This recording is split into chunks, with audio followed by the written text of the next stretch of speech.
I think it's fun to do this stuff for the REVB side. And then I also like to try to figure out how our agents can easily execute it in their business. That's the thing with AI is like the ideas that everyone's coming up with are going to be completely different. The needs, the solutions, they're all going to be completely different. What's up, friends? Welcome back to another REVB Podcast. Katie Day here with Tim Macy, and we are excited to welcome Lauren Lucas to the pod. She is an AI Jedi, and I'm just excited to dig in and learn and chop it up. What's going on, Lauren? How are you? What's going on? I'm actually in my house today, so I love that. I love that. If you guys don't follow Lauren on Instagram, I think you have like 40 things you're doing between like early September and the end of the year, last 4 months of the year, like 40 events and workshops and keynotes and masterminds and things. Yeah, I'm all over the country. So by the end of the year, I will have hit, I believe it's 26 or 27 states throughout the US. So it's really too bad you couldn't hit all 50. A little bit of an underachiever, if you ask me. I know, right? Great. Now I got that competition. I got to fit them all in. Yeah, no, it's really cool seeing what you're doing. And, I have known you for a little while, but like wanted to dig in on this pod and talk a little bit kind of about, what you're doing and all that. So for those that don't know you, how did you get into real estate? Yeah. So long story short, I tried to buy a short sale in 2012. I had no idea what I was doing. I was some 20 something year old kid, and I didn't realize that I could have my own representation with a buyer's agent. So I went straight to the listing agent, and fast forward 8-9 months, it all fell apart. It was a complete disaster. And at the time, I was working for the state of Ohio. And as I got years into that, pushing papers, realizing I was only accruing 2 hours of vacation every other paycheck, etc., I got to a point where I knew that I was meant for more. I was in an annual review. They told me to slow down because I was doing too much. And so I kind of reverted back to 2012 when I was like, I didn't know what I didn't know. And I'm sure there's more people out there like me. And so I started realizing, kind of what it took to be a real estate agent. And I graduated with my degree in criminal justice administration on a Sunday. And I started real estate classes the very next day. That's pretty funny. It's always wild to me too. Most people don't have like that quick of a path to real estate, right? Like I think it sometimes takes a little bit longer. So I love, what you're doing with real estate. I know y'all have Airbnbs and investments and you do a lot of things, but I feel like the season that you're in now is like the teaching and mentoring. And so I know you've been talking a lot about AI lately. Tell us, tell the listeners, how has AI impacted your business? Like, I know you have a lot of different facets that you have in your business. Yeah. So if you don't know the story, we had 7 agents on our team in 2023. And almost overnight, we lost over half the team. 2 of them went off to be on their own as solo agents. 1 got out of the business altogether, and 1 was a part-time agent who we just said, hey, call a spade a spade. And so as a co-owner of the team, I started to panic. I'm like, how are we going to have, the threshold that we've been holding of over 100 units, 35 to 40 million every single year? How are we going to do that with 3 people? And so I really started to dive into AI after Gary V at Forward was just like, hey, it's the next thing. And so I was super skeptical in the beginning. I thought it was just another shiny object, another distraction, another thing for us to learn. But the more I dove into it, the more I realized how much of the heavy lifting it could take off my plate. And so I started to, what is the one thing that takes the most amount of my time? How can I utilize AI to, plug into certain areas to do lead generation, lead follow-up, lead nurturing, and take that off of me as the human being and my agents on the team, because they do. I mean, we get ghosted, we get rejected, we have feelings. We don't like, that moral feeling of like, nobody wants to talk to me, but AI doesn't have that. So training AI to speak and act and talk like us, but to do all of that for us frees up hours of your week. Tell me more.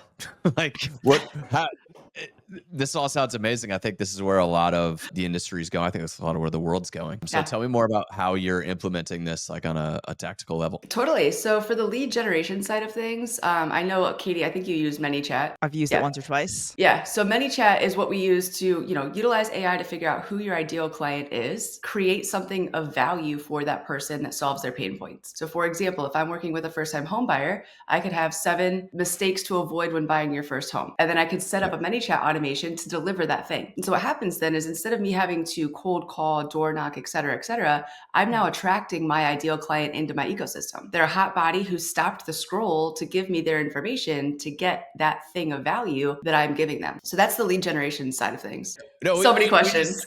we've been sitting on, at REVB, and over the last couple of months at all these other events I've been going to, we talk about, I have this conversion formula, which is, I like to call things a formula just to make people pay attention. Cause everybody loves a formula, like they all get excited, like, ooh, I'm going to write this down. But, basically it's Katie's just tired of me make your already. point, man. Make your point, bro. No, but I mean, it's like we get a bunch of views, right? And those are great, but views without engagement doesn't get you anywhere. So you have to get engagement, and then engagement has to create conversations. And when you have conversations, you have to give people free stuff. And if you give people free stuff, they become your clients. And so we've been preaching this idea of you got to make more stuff. Like you should have your buyer guide, you should have your best Christmas lights in San Antonio guide, your fall activity in New England guide, like make more stuff. And it should be way easier with AI. And so I do want to dive into like, how long has it taken you to make this stuff that you're giving away? Yeah. And I mean, honestly, I'm to a point now where I know how to prompt AI. So I'm telling it exactly with clarity what I want it to do. So for example, if you're making, your buyer guide, tell it you are a buyer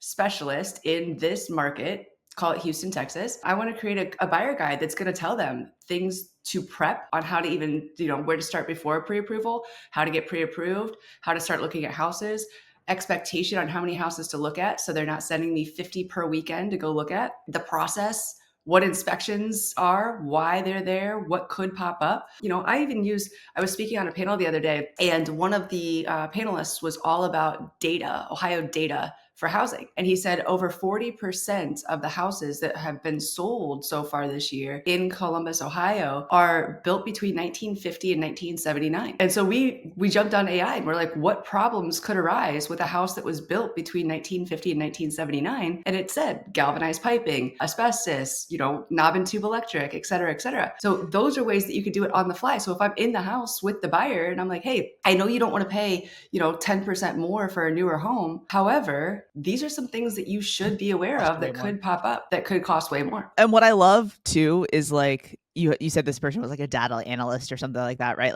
But you could very easily say, okay, we're in, September, October, 2025. Let me export every single sale in the MLS and then start asking Chat or Perplexity or whatever, whatever you use, right? Like give me data on the years sold, give me data on prices based on decade of year built, and all of these things that you could have done before, but it would have taken a really freaking long time and you've got to be a data analyst. But now, Yep. So when we go into listing appointments now, we're feeding in months of inventory, we're feeding in the active count of historic listings, we're feeding in every single sale for the subdivision, the zip code, and we don't do Houston as a whole, but the subdivision and the zip code for the past year. And we're give us this data so we can go into these listing appointments, and we sound way smarter than we are. It's amazing. Yeah. The client, obviously you have to read the room. If they're, someone who makes decisions on emotions, that might overwhelm them. But if they're super analytical, the data's the data. There's no emotion left. It is Katie is the one I need to go with because Katie knows the numbers. Yeah. Well, and even we often will send it over via email before the appointment. So it's if they are someone who makes decision on emotion, then we can at least have the well, no, I know you feel like we should list it at 500K, but that's stupid. And we're not doing that, Tim, So Yeah.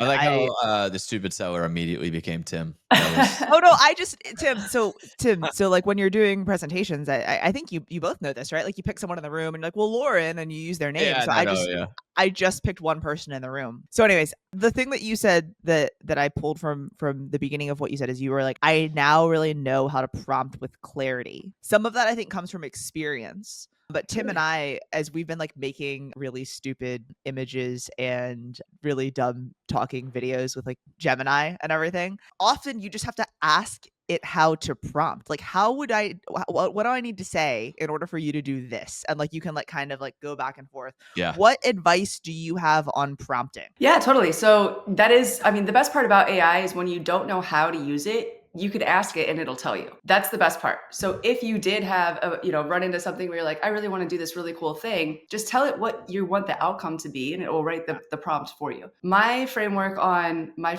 formula, if you will, Tim, on prompting is I always give it a role, who I want it to be. So if I were to hire this person, if I were looking on Indeed to find this person, what would that role be? Then I have it give me, or I tell it the tasks I want it to complete. So am I having it create a video? Am I having it create a social media calendar, an email campaign? What are the tasks that I actually want it to be doing? And then we have to give it a little bit of context. We have to tell it, step by step, or the outcome or the goal that we're looking for. Because without context, it's going to start to anticipate or predict. And that's where we kind of get off the rails. We can also give it constraints. So like, for example, if I'm talking to first-time home buyers and I'm creating social media content, I might tell it not to utilize any sort of real estate jargon, PMI, ARV, those things that a person's not going to understand. And then we can also give it the format. So the format would be, is it for LinkedIn? Is it for Facebook? Is it for newsletter, blog, etc.? And the biggest thing that if you're not doing this, this is the one thing that's going to change everything, is allow it to ask you questions one by one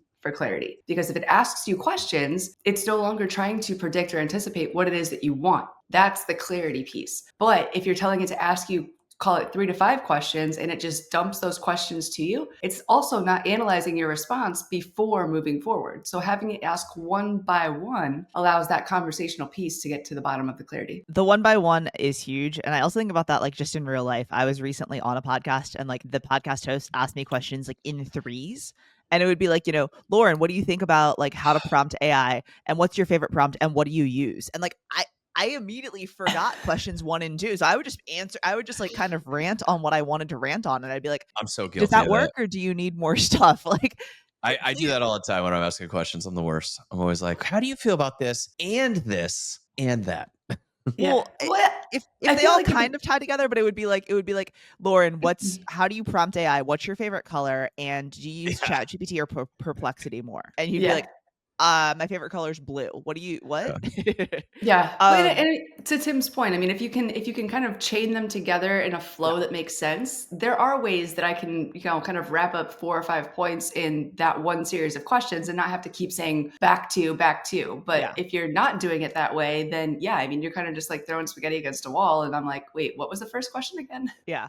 Well, and I love the example that you gave, right? Of like, hey, if you're doing this for content or content ideas, like I think most people are just like, hey, I'm a real estate agent. So like they're at least starting with like who this is for. They're like, and I want to help people buy and sell real estate. So give me a content calendar for the next 30 days. And it's just like super general, like things. And so I think being like, this is the thing, this is who I work with. And then also this is the platform that I want it to be on. Cause like, I think we all know, hopefully if you guys listen to this podcast, you freaking know, but I think we all know that, each platform has a different audience. Like you may be serving the same target person, but like your LinkedIn post isn't going to be the same as your Instagram post, right? Like as your YouTube video, right? Correct. So yeah. And then the one by one, I almost always ask it like, hey, if there's any ambiguity here, ask me questions. And the one by one is nice because then it just continues to build and get better. For sure. And I think too, to your point of I'm a real estate agent and I want to help people. That's fantastic. But you're going to get very broad information. You're going to get very vague ideas. And so many people are so scared to niche down and find their ideal client because they think that's going to shut everybody else out. But if we're trying to talk to everybody, we're really not talking to anybody. No one is getting that message. And right now, especially in the world that we live in, we have to stop that scroll. And so if you're just like, hey, it's Katie at 123 East Main Street, I'm moving on. But if I know my ideal client is a first-time home buyer and I know that what their pain points are, and I can start with that hook that says something like the, biggest mistakes to avoid before searching Zillow. If I'm a first-time buyer who's on Zillow, I'm going to be like, oh, what am I supposed to be avoiding that I don't know? So it's those types of things where when you actually pinpoint who they are and do that research with AI of what their pain points are, the conversion is going to be a lot higher. So we're all using ChatGPT and it's great. But well, wait, are you using ChatGPT or was that going to be your question, Tim? Just pretty much every moment of my life, whenever I have a question that somebody asks me, I'm asking ChatGPT and then trying to sound smart and giving the answer. So if you ever ask me anything, it's usually not me that's going to answer. But getting beyond that, because I think you're getting beyond ChatGPT as your assistant, how else are you using AI in the day-to-day like mechanicals of your business? Yeah, totally. So, and as an investor for deal analysis, you can actually feed it your own spreadsheets, the way that you run your numbers and have it analyze, what used to take 4 to 6 hours, I can do in about 15 minutes. If I'm an agent who works with multiple investors, I can create projects in ChatGPT for each one of them, training those projects on how Tim runs his numbers versus how I run my numbers versus how Katie runs her numbers. That way, again, we're not having to retrain it and reprompt it over and over. We're setting ourselves up for success. So that's one way. CMAs, market data, making sure that we're looking at everything as a whole and not just, our MLS or Zillow or Redfin or whatever it is, and pulling all of that information in, actually having it scrape other, if I wanted to, for example, if Katie was recruiting to her company, you could have it actually scrape LinkedIn or Facebook for other agents who might match your type of style. And you could actually have DMs set up to be sent to them via LinkedIn or Facebook or anything like that. That's another way. Gosh, when people come through open houses, you can automate all of the, putting them in your CRM, updating your pipelines, having ChatGPT start to pre-qualify them. We have a voice AI agent that if you call in, she'll pick up the phone and ask, are you buying or selling? What's your timeline? What's your, have you done any renovations? So basically everything that took time manually, if you sit down and look at the bottlenecks and take that time to like kind of take that bird's eye view, just start to automate little things. And 6 months from now, you'll look up and most of your business will be automated. Diving in, are you using AI as like an ISA? So we don't do any outbound except for email. So I'm not having cold calling or anything like that happening, mostly because I'm terrified of getting a $10,000 fine. Of course, but However, like the inbound stuff. But the inbound. However, yes. Yeah.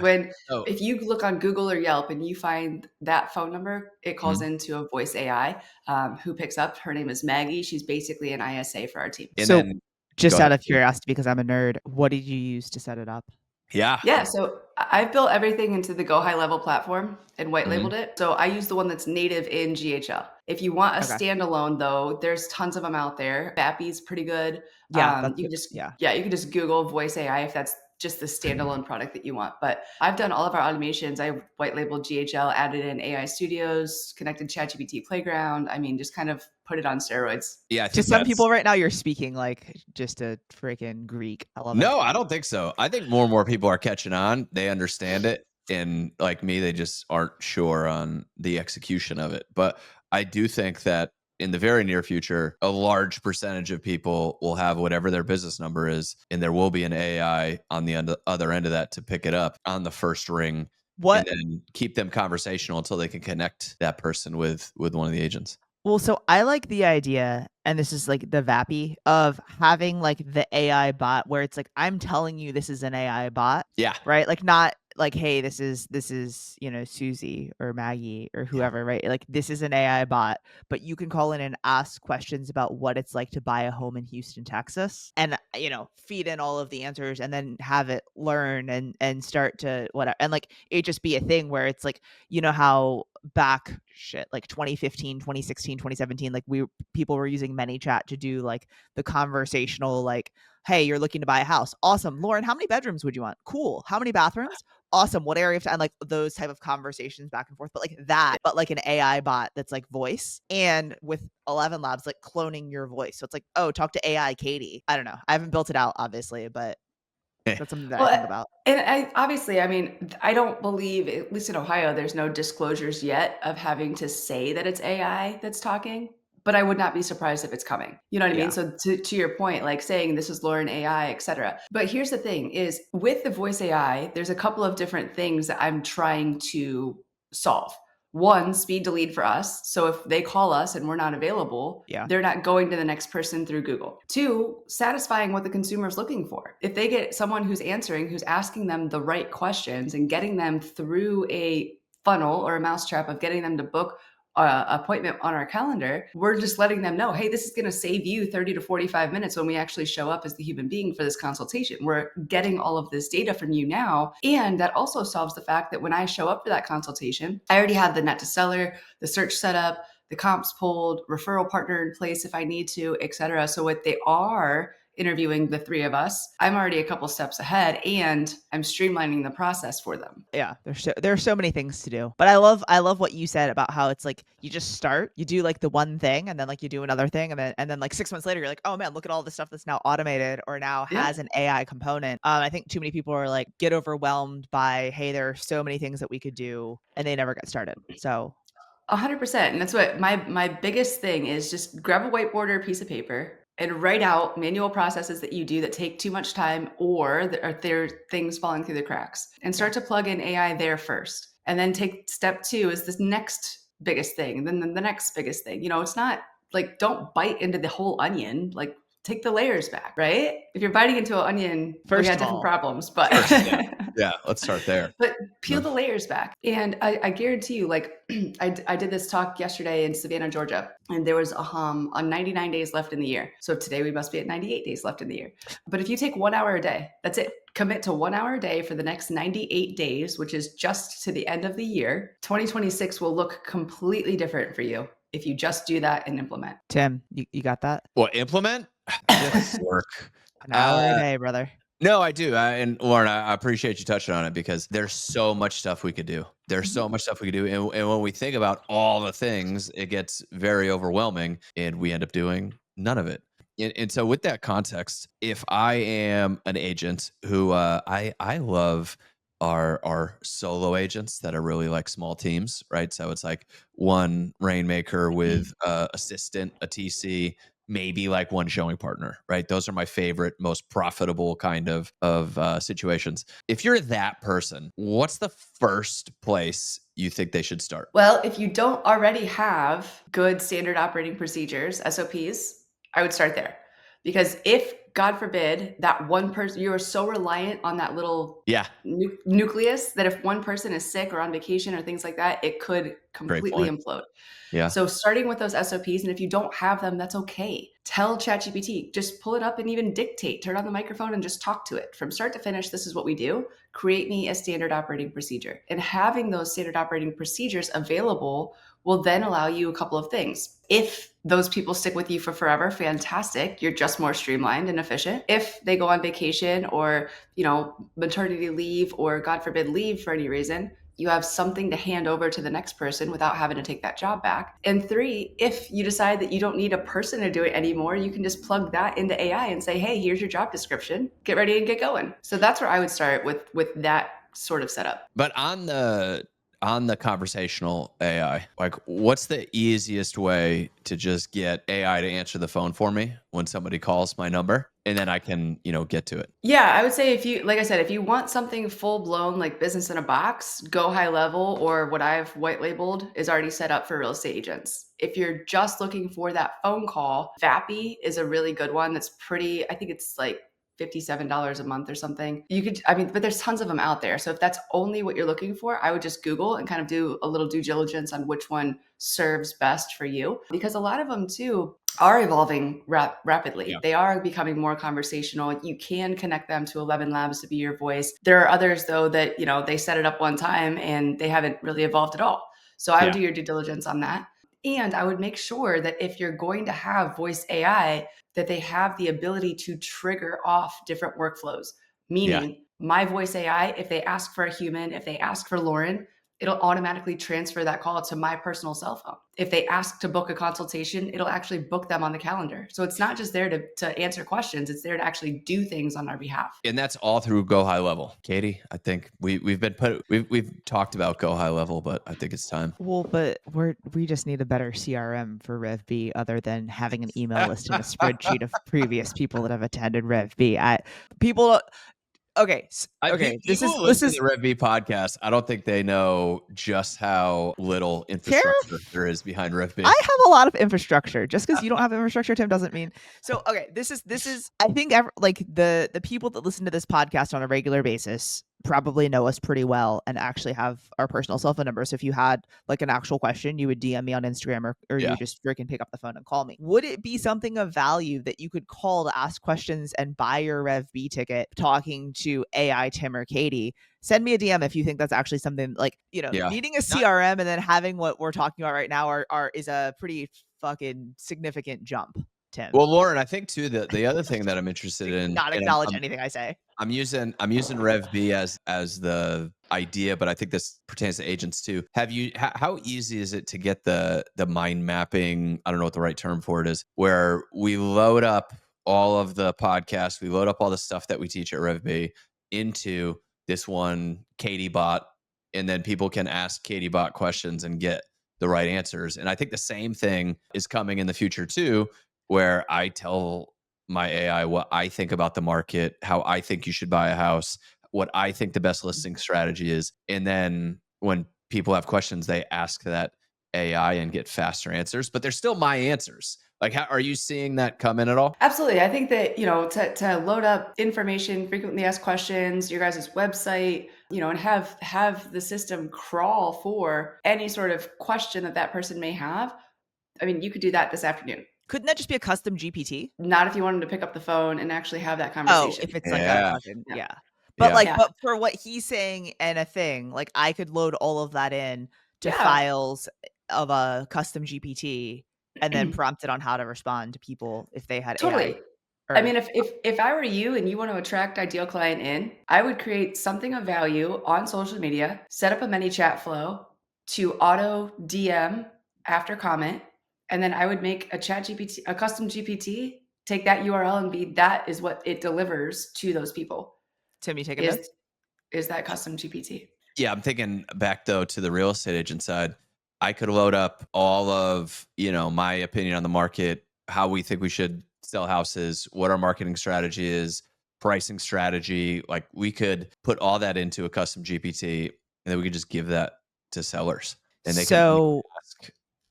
can ask Lauren, do you know Dustin Fox? I don't. He's in the DMV area. I never know where people are, if they're in DC, Maryland, or Virginia. So he's somewhere there. He's built out, I forget what the website is, but it's basically a custom GPT where he's kind of done that. But you basically take your Zillow page as a buyer or a seller. You take a Zillow page and you drop it into this GPT. And then we've done a pod with him.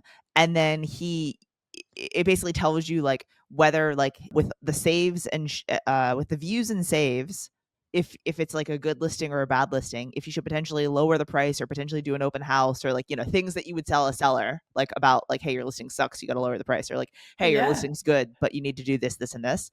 And then it's like, and if you like have more questions, you can click here and it takes them to their website of like how to sell a house with the Fox Homes group. It's That's like, awesome. it's but I'm like with like, voice and all the other things, you could probably build all of that in. But I feel like he's someone that like you guys would like be like, well, but what about this? But what about this? Yeah. And like you guys would like create some 100%. That's robot, the scary part is I could come in and I could say, okay, I've got an hour, I'm going to do this. And then all these other, well, what if I did that instead? Or what if I did this with it? That's where you rabbit hole. That's where you like look up and it's been 5 or 6 hours and you're like, oh crap. But yeah, I mean, that's the thing. That's the thing with AI is like the ideas that everyone's coming up with are going to be completely different. Yeah. The needs, the solutions, the desires, they're all going to be completely different. So for me, if you guys wanted to load up all of those questions and create that custom GPT, you absolutely could. And then that could be what you deploy on ManyChat, or that's the widget you could put on the REVB website. Those are totally options and available, and I would say you both are very intelligent people. You could get that done in probably an hour. Yeah. All right, Tim, get on it. I think it's fun to do this stuff for the REVB side. And then I also like to try to figure out how our agents can easily execute it in their business for their clients. And yeah, I think the conversational AI, replaces a lot of that inbound ISA stuff. So, I mean, I think about a lot of Zillow Flex teams, right? They have somebody that's answering all of those calls. And I don't know if you need that anymore if you set this stuff up. Well, and that's a cool thing too is you can have, so for example, before we had the AI, we just had a Google Voice number that rang our entire team. So now I can have not only the number that is AI, but also the Google Voice can point to the AI. Also, I can have on my personal cell phone what's called transitional logic, where if Katie were to call me personally, because she's got my personal cell phone number, but I'm not available, instead of it going to my voicemails where it's just going to die because I never check them, it would actually go to the AI. Oh, I need that. To at least have that sort of, back and forth ecosystem of nothing's falling through the cracks. Katie, can you imagine how much better would it be if you called me because you needed something and instead you got my AI?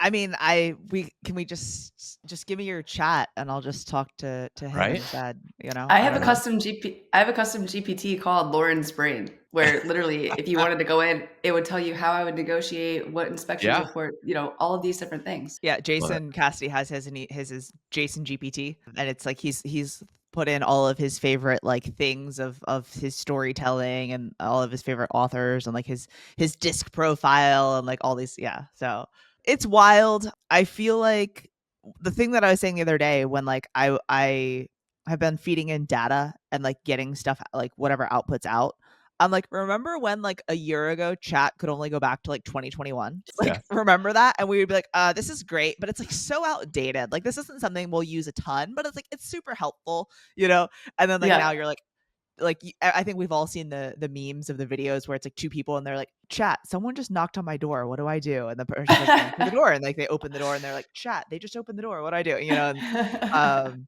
so sometimes I feel like that's who we are now. But Totally. And last year was the year that I really put my head down and dove deep. And it was 2xing every 6 months.